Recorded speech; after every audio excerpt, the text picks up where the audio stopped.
এই দোয়াটা শিখে নেন, ইনশাআল্লাহ আপনার জীবনের সমস্ত সংকট কেটে যাবে। আমি নিজেও এই দোয়াটা বেশি বেশি করার চেষ্টা করি। দোয়াটা হচ্ছে, মুসা আলাইহিস সালাম একটা গাছের নিচে হেলান দিয়ে বসলেন, বসে দেখলেন দুজন মেয়ে দাঁড়িয়ে আছে দূরে, পানি নিতে পারছে না। লোকজন পানি নিয়ে যাচ্ছে, ওরা দাঁড়িয়ে আছে বেচারি।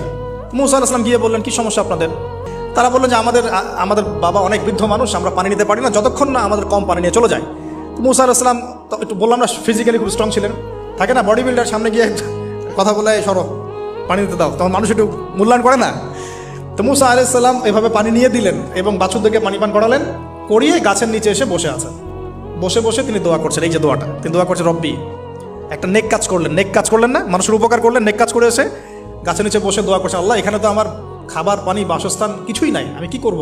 রব্বি ইন্নি লিমা আনজালতা ইলাইয়া মিন খায়রিন ফাকির, রব্বি ইন্নি লিমা আনজালতা ইলাইয়া মিন খায়রিন ফাকির।